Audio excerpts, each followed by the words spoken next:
Bismillahir, Raheem. Alhamdulillahi, wassalatu, wassalamu ala Rasulillah. Assalamu Alaikum wa Rahmatullahi wa Barakatuh. My beloved brothers and sisters, pride. It's a disease that silently eats away at the heart. It begins so small, like a hidden spark of self-importance, but slowly it grows into a fire that can destroy a person's soul. Allah Subhanahu wa ta'ala warns us clearly in the Qur'an, in Surah Luqman. And do not turn your face away from people in arrogance, nor walk upon the earth with pride. Indeed, Allah does not love the arrogant and boastful. My brothers and sisters, the moment pride enters the heart, humility leaves. The moment a person feels that he is better than someone else because of wealth, beauty, knowledge or power, he begins to lose the sweetness of faith. The Prophet Muhammad, peace and blessings be upon him, said, "No one who has an atom's weight of pride in his heart will enter paradise." Sahih Muslim. Think about that, even an atom's weight. This shows how dangerous arrogance is in the sight of Allah Subhanahu wa ta'ala. The story of Iblis is the first example of pride and also the most tragic. When Allah Subhanahu wa ta'ala commanded all the angels to prostrate to Adam, may Allah be pleased with him, they all obeyed except Iblis. Why? Because of pride. He said, "I am better than him. You created me from fire and created him from clay." Surah Al-A'raf 7:12. That one arrogant thought caused Iblis to fall from the mercy of Allah Subhanahu wa ta'ala forever. He was once among the righteous, but pride made him cursed. Imagine, one act of arrogance can remove a person from the light of Allah's mercy. My beloved brothers and sisters, every time we look down upon someone, every time we think we are superior, we walk on the same dangerous path that led Iblis to destruction. Pride is not strength, it's weakness, disguised as confidence. The beauty of Islam is that it teaches humility at every level. Whether we are rich or poor, famous or unknown, we all stand shoulder to shoulder in prayer, bowing and prostrating before the same Creator. In Salah there is no throne, no rank, no ego, just the forehead on the ground before Allah Subhanahu wa ta'ala. This is the cure for arrogance. The Prophet Muhammad, peace and blessings be upon him, said, "Whoever humbles himself for the sake of Allah, Allah will raise him in status." Sahih Muslim. True honor does not come from boasting, it comes from humility. The more we humble ourselves before Allah, the higher He raises us in dignity. And the more we elevate ourselves with pride, the lower we sink in the eyes of Allah Subhanahu wa ta'ala. Remember, pride turns blessings into tests, and humility turns tests into blessings.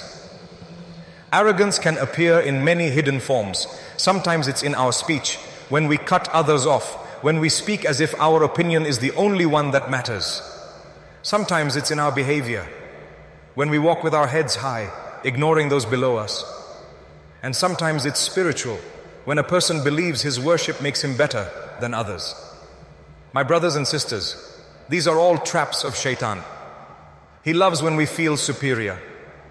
Because when a believer becomes arrogant, shaitan doesn't need to do anything. The person will destroy himself. The Prophet Muhammad, peace and blessings be upon him, once said, "Shall I tell you who the people of hell are? Every violent, proud and arrogant person." Sahih al-Bukhari Muslim.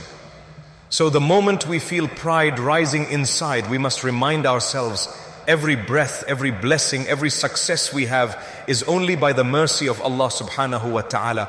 My beloved brothers and sisters, pride does not only destroy relationships between people, it also blocks your relationship with Allah Subhanahu wa ta'ala.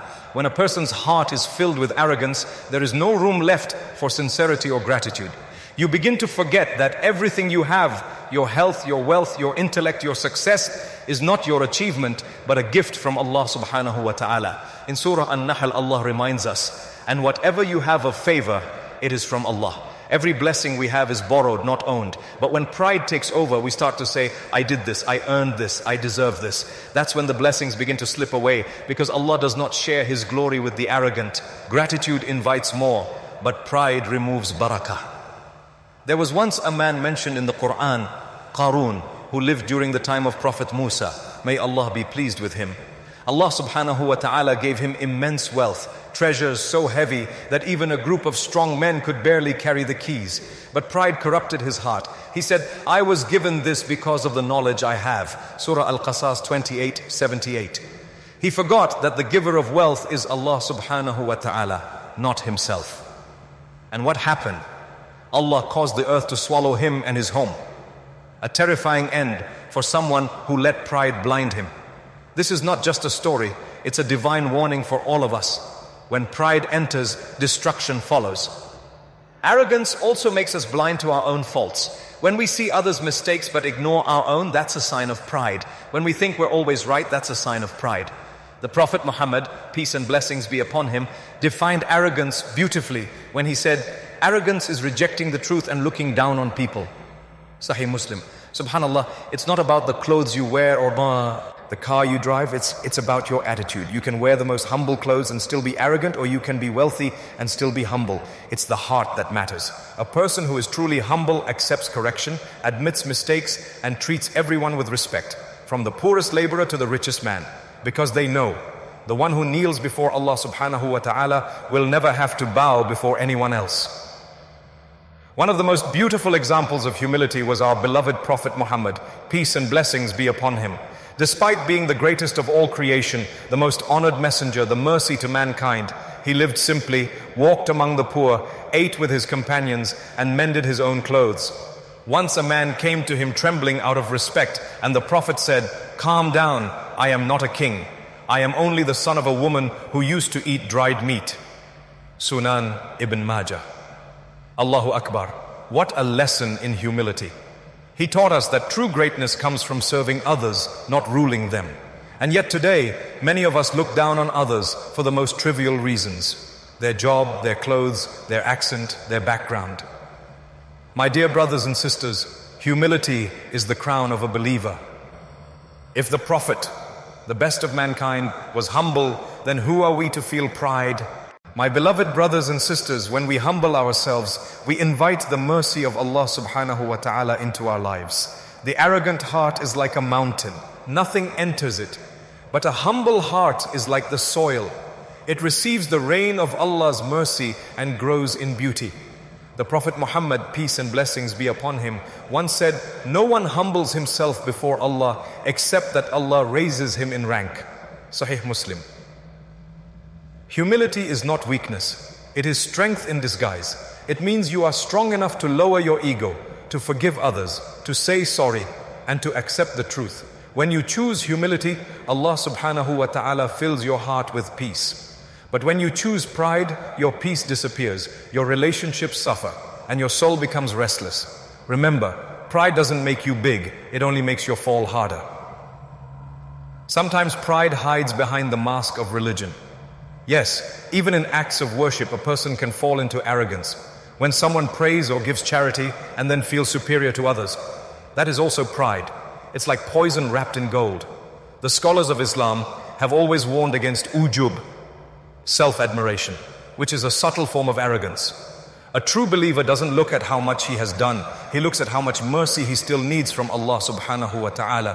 The more righteous a person becomes, the more humble he must be.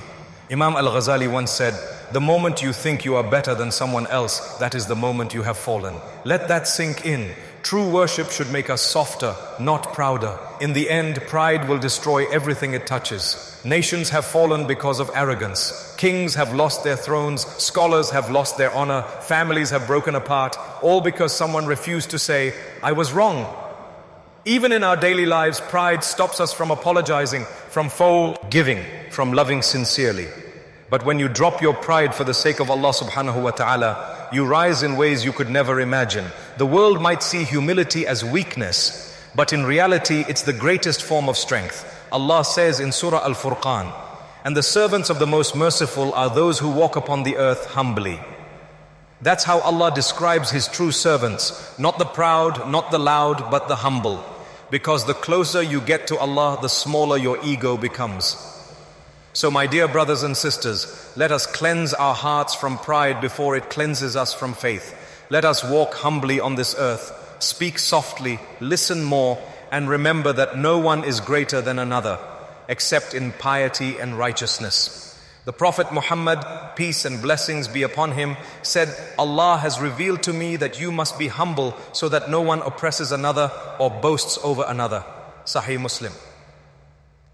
Every time you feel pride rising, remind yourself, the dust you walk on today will cover you tomorrow. Life is too short to be arrogant, and eternity is too precious to lose because of pride. May Allah Subhanahu wa ta'ala protect our hearts from arrogance, fill us with humility, and raise us among those whom He loves and honors in Jannah. Ameen. If you found peace in this message, remember to like, share, and subscribe to Rahmah Pulse, where reminders revive the heart and faith finds its rhythm.